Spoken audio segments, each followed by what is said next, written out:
नमस्कार मेरे प्यारे साथियों, क्रैक परीक्षा में आप सभी का हार्दिक स्वागत है। मेरे प्यारे साथियों, मैं आप लोगों के लिए लेकर आया हूं आरआरबी एनटीपीसी सीबीटी 2 और खास करके ग्रुप डी और लेखपाल के लिए आप लोगों के लिए टेस्ट सीरीज। तो मेरे प्यारे साथियों, इस टेस्ट सीरीज में पूरे 30 क्वेश्चंस रहेंगे, यानी कि 30 क्वेश्चन रहेंगे और 30 क्वेश्चंस में से अगर आप 25 क्वेश्चन कर लेते हैं तो समझ लीजिए जो आपकी प्रिपरेशन है, तैयारी है, वो बहुत ही अच्छा चल रहा है। तो मेरे प्यारे साथियों, मैं ऐसे पूरे लगभग जब तक एग्जाम नहीं हो जाते ग्रुप डी के, लेखपाल के, तब तक मैं ये टेस्ट सीरीज लाता रहूँगा डेली के डेली। तो मेरे प्यारे साथियों, ज़्यादा से ज़्यादा इसको शेयर कीजिए, पसंद कीजिए, लाइक कीजिए। तो हम चलते हैं क्वेश्चन की तरफ। हमारा जो अगला क्वेश्चन है वो है कि रावी नदी का जो वैदिक नाम है वो क्या है। तो करेक्ट आंसर हो जाएगा ऑप्शन नंबर सी हो जाएगा, पुरुषणी हो जाएगा। हम आपको बता देते हैं रावी नदी जो है वो सिंधु नदी की सहायक नदी है। हम आपको ये भी बता दें, रावी नदी के आसपास जितनी 5 नदियां हैं वो है झेलम, चेनाब, रावी, ब्यास और सतलुज। ये ऐसी 5 नदियां हैं जिनके कारण पंजाब प्रांत का नाम पंजाब पड़ा। हम चलते हैं अगले प्रश्न की तरफ। हमारा जो अगला प्रश्न है वो है संसद का निम्न सदन कहलाता है, यानी कि संसद का निम्न सदन कौन कहलाता है। तो जो करेक्ट आंसर हो जाएगा वो हो जाएगा लोकसभा। ऑप्शन नंबर ए जो हो जाए वो करेक्ट हो जाएगा। और राज्यसभा जो होता है वो उच्च सदन कहलाता है।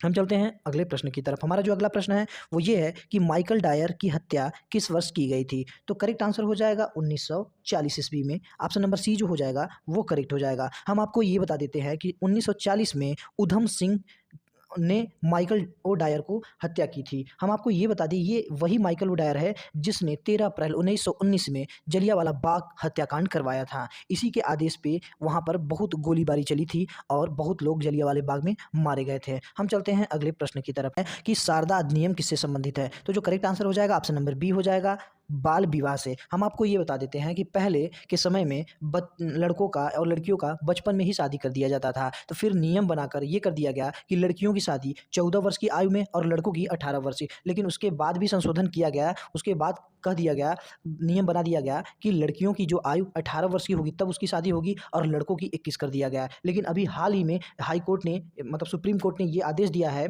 या नियम बन चुका है संविधान में कि लड़कियों की जो विवाह की आयु होगी 21 वर्ष होगी। हम चलते हैं अगले प्रश्न की तरफ। हमारा जो अगला प्रश्न है वो ये है कि शक संवत का आरंभ कब हुआ था। तो जो करेक्ट आंसर हो जाएगा ऑप्शन नंबर बी हो जाएगा, 78 ईस्वी में। हम आपको ये बता दें, शक वंश के जो राजा थे, सम्राट थे कुषाण, ये कुषाण ने ही 78 ईस्वी में शक संवत की शुरुआत की थी। हम आपको ये बता दें कि यह भारत की एक राष्ट्रीय कैलेंडर है। हम चलते हैं अगले प्रश्न की तरफ। हमारा जो अगला प्रश्न है ये है कि मूल संविधान में कुल कितने अनुच्छेद हैं। तो हम आपको ये बता देते हैं कि जब संविधान बना था तो उस समय टोटल अनुच्छेद थे 395। अब भाग की बात किया जाता है तो भाग था 22। अगर अनुसूची की बात की जाए तो 8 अनुसूची। लेकिन अब क्या है कि बाद में क्या हो गया, अनुच्छेद तो 395 ही था लेकिन उसमें ए बी सी करके मतलब कि जोड़ा गया न, टोटल 395 ही है, लेकिन ए बी या फिर क ख करके करेंगे तो बहुत हो जाएगा। अब बात करते हैं, अब भाग कितने हैं। अब भाग हैं 25 भाग। अब पहले 8 अनुसूचियां थी, अब कितने हो गए 12 अनुसूची। हम चल यहाँ इसका मतलब करेक्ट आंसर हो जाएगा ऑप्शन नंबर डी, मूल संविधान में कुल कितने अनुच्छेद हैं तो 395। हम चलते हैं अगले प्रश्न की तरफ। हमारा जो अगला प्रश्न ये है कि हमारी संविधान का भाग 2 किससे संबंधित है। तो हम आपको ये बता दिए कि मूल संविधान में टोटल भाग कितने थे, 22 थे, लेकिन अब कितने भाग हो गए, अब 25 भाग हो गए। तो भाग 1 जो होता है वो संघ एवं राज्य क्षेत्र से संबंधित है, लेकिन भाग 2 है वो नागरिकता से संबंधित है। तो ऑप्शन नंबर बी जो हो जाएगा वो करेक्ट हो जाएगा। हम चलते हैं अगले प्रश्न की तरफ। हमारा जो अगला प्रश्न है कि राज्य चुनाव आयुक्त की नियुक्ति कौन करता है। तो जो करेक्ट आंसर हो जाएगा ऑप्शन नंबर जो सी हो जाएगा, राज्यपाल करता है। अगर मुख्य चुनाव आयुक्त की बात की जाए तो राष्ट्रपति करते हैं। इस समय मुख्य चुनाव आयुक्त कौन है तो सुशील चंद्रा है। हम चलते हैं अगले प्रश्न की तरफ। हमारा जो अगला प्रश्न है वो ऋग्वैदिक काल के सबसे महत्वपूर्ण देवता कौन है। तो जो करेक्ट आंसर हो जाएगा वो हो जाएगा इंद्र हो जाएगा। उस समय जो इंद्र होते थे उनको युद्ध और वर्षा दोनों के देवता माने जाते थे। उसके बाद जो कोई देवता आता था तो वो अग्नि देवता थे, दूसरे नंबर पे अग्नि देवता थे। लेकिन ऋग्वैदिक काल के सबसे महत्वपूर्ण देवता माना जाता था तो इंद्र को माना जाता है, यानी कि ऑप्शन नंबर डी जो हो जाएगा एकदम करेक्ट हो जाएगा। हम चलते हैं अगले प्रश्न की तरफ। हमारा जो अगला प्रश्न ये है कि साहित्य अकादमी का मुख्यालय कहाँ है। तो साहित्य अकादमी का जो मुख्यालय है वो करेक्ट आंसर हो जाएगा ऑप्शन नंबर डी, नई दिल्ली में। हम चलते हैं अगले प्रश्न की तरफ। हमारा जो अगला प्रश्न है कि दो ज्वारों के बीच कितना समय का अंतर होता है। तो कितने समय का अंतर होता है, 12 घंटे 26 मिनट। ऑप्शन नंबर जो सी है 12 घंटे 26 मिनट, ये करेक्ट हो जाएगा। हम आपको बता देते हैं जो दो ज्वार भाटा आता है वो सूर्य, चंद्रमा और पृथ्वी के गुरुत्वाकर्षण प्रभाव से, गुरुत्वाकर्षण बल के फलस्वरूप ही ये ज्वार भाटा आता है। एक ज्वार भाटा आया, उसके बाद जो अगला ज्वार भाटा आएगा वो 12 घंटे 26 मिनट के बाद ही आएगा, यानी कि ऑप्शन नंबर जो सी हो जाएगा वो करेक्ट। हम चलते हैं अगले प्रश्न की तरफ। हमारा जो अगला प्रश्न है कि दो देशांतर रेखाओं के बीच की दूरी को क्या कहते हैं? तो जो करेक्ट आंसर हो जाएगा वो हो जाएगा जोन, वो हो जाएगा जोन हो जाएगा, यानी कि ऑप्शन नंबर डी में बना लेते हैं जोन। तो करेक्ट आंसर हो जाएगा ऑप्शन नंबर डी जोन। तो हम आपको बता देते हैं जो देशांतर रेखा होती है वो क्या होती है। तो उत्तरी ध्रुव और दक्षिणी ध्रुव को मिलाने वाली जो काल्पनिक रेखा होती है वो होती है देशांतर होती है। तो दो देशांतर रेखाओं के बीच की दूरी क्या कहलाती है? तो करेक्ट आंसर हो जाएगा option number D zone, zone. हम चलते हैं अगले प्रश्न की तरफ। हमारा जो अगला प्रश्न है ये है कि सबसे ज़्यादा भूकंप किस महासागर में आते हैं? तो हम आपको बता देते हैं कि जो करेक्ट आंसर हो जाएगा प्रशांत महासागर। ऑप्शन नंबर जो ए हो जाएगा वो एकदम करेक्ट हो जाएगा। हम आपको बता देते हैं कि वर्ल्ड का जो 90% भूकंप है वो कहाँ आता है? प्रशांत महासागर में आता है। इसीलिए प्रशांत महासागर का जो वो इलाका है जहाँ पर सबसे ज़्यादा भूकंप आता है उसे रिंग ऑफ फायर कहते हैं। क्या कहते हैं? रिंग ऑफ फायर भी कहा जाता है। हम चलते हैं अगले प्रश्न की तरफ। हमारा जो अगला प्रश्न है, संसार में दिन रात कब बराबर होते हैं? तो जो करेक्ट आंसर हो जाएगा 21 मार्च और 23 सितंबर को, यानी कि वर्ष में 2 दिन ऐसा आता है, 2 बार ऐसा आता है कि दिन और रात दोनों बराबर होते हैं। कौन-कौन से दिन? एक 21 मार्च के दिन और 23 सितंबर के दिन। तो ऑप्शन नंबर जो बी हो जाएगा वो एकदम करेक्ट हो जाएगा। हम चलते हैं अगले प्रश्न की तरफ। हमारा जो अगला प्रश्न है कि भारत में सबसे बड़ी नहर कौन-सी है? तो करेक्ट आंसर हो जाएगा, करेक्ट आंसर हो जाएगा ऑप्शन नंबर ए हो जाएगा इंदिरा गांधी नगर, जो कि 650 किलोमीटर इसकी दूरी है, जो कि राजस्थान और पंजाब राज्य दोनों इससे सिंचाई करते हैं। हम चलते हैं अगले प्रश्न की तरफ। हमारा जो अगला प्रश्न है कि भारत में सबसे पहले जल विद्युत कारखाना कहाँ स्थापित किया गया था? तो करेक्ट आंसर हो जाएगा पश्चिम बंगाल के दार्जिलिंग इलाके में। भारत में सबसे पहले जल विद्युत कारखाना दार्जिलिंग में स्थापित किया गया था। ऑप्शन नंबर जो डी हो जाएगा वो एकदम करेक्ट हो जाएगा। हम चलते हैं अगले प्रश्न की तरफ। हमारा जो अगला प्रश्न है कि भारतीय मौसम विज्ञान विभाग की स्थापना कब हुई थी?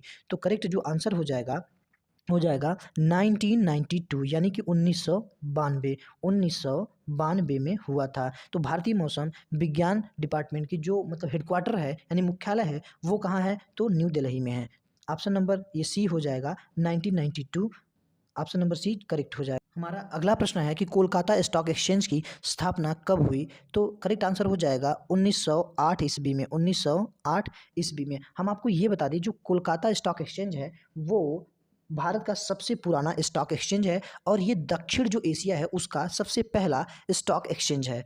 ऑप्शन नंबर जो बी हो जाएगा वो करेक्ट हो जाएगा 1908। हम चलते हैं अगले प्रश्न की तरफ। हमारा जो अगला प्रश्न है कि पृथ्वी पर किसी वस्तु का जो सर्वाधिक भार होता है वो कहाँ होता है? तो हम आपको बता दें करेक्ट आंसर हो जाएगा ऑप्शन नंबर जो बी है ध्रुवों पर। ध्रुवों पर क्या होता है कि किसी भी वस्तु का सबसे ज़्यादा भार वहीं होता है। हम चलते हैं अगले प्रश्न की तरफ। हमारा जो अगला प्रश्न है कि नीलगिरी पर्वत किसका उदाहरण है? तो हम आपको बता दें ऑप्शन नंबर ए हो जाएगा करेक्ट हो जाएगा, अवशिष्ट पर्वत का ये उदाहरण है। अवशिष्ट पर्वत का एग्जाम्पल है नीलगिरी पर्वत। ये है कहाँ? ये तमिलनाडु में स्थित है, तमिलनाडु में पश्चिमी घाटों पर स्थित है।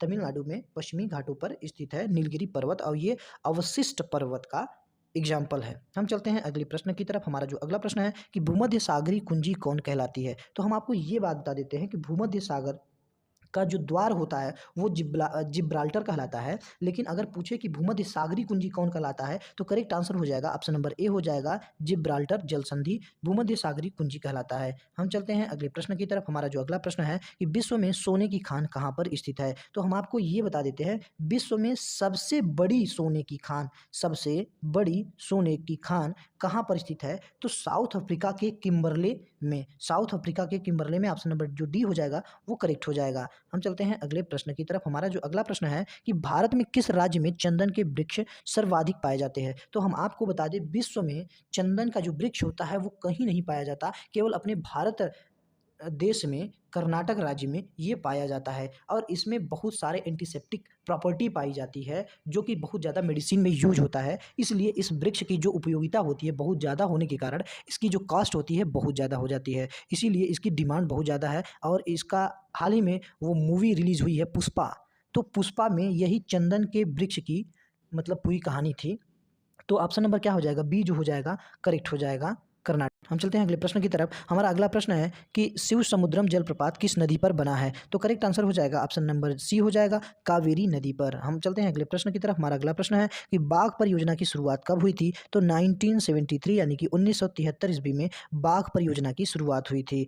अगला प्रश्न है कि पोलियो टीके का आविष्कार किसने किया? तो जोनास साल्क ने किया था। जोन साल्के ने या फिर जोनास साल्क ने किया था। ऑप्शन नंबर सी जो हो जाएगा वो करेक्ट हो जाएगा। हम चलते हैं अगले प्रश्न की तरफ। प्रश्न है कि रावत भाटा परमाणु संयंत्र किस राज्य में है? तो राजस्थान राज्य में रावत भाटा परमाणु संयंत्र स्थित है। तो ऑप्शन नंबर जो डी हो जाएगा वो करेक्ट हो जाएगा। हम चलते हैं अगले प्रश्न की तरफ। हमारा जो अगला प्रश्न है कि दिल्ली सल्तनत की स्थापना किसके द्वारा की गई थी? तो आपको बता दें जो कुतुबुद्दीन ऐबक थे, यानी कि ऑप्शन नंबर जो डी हो जाएगा वो करेक्ट हो जाएगा। कुतुबुद्दीन ऐबक ने दिल्ली सल्तनत की स्थापना की थी। और अगर वास्तविक दिल्ली सल्तनत की स्थापना की पूछी जाए तो इल्तुतमिश को कहा जाता है, लेकिन जो दिल्ली सल्तनत की स्थापना है वो कुतुबुद्दीन ऐबक ने किया था। ये गुलाम वंश की स्थापना भी किए थे। कब किए थे? 1206 ईस्वी में गुलाम वंश की स्थापना किए, उसी समय दिल्ली सल्तनत की स्थापना हुई। और हम आपको ये बता दें कि जो कुतुबुद्दीन ऐबक थे ये मोहम्मद गौरी के गुलाम थे।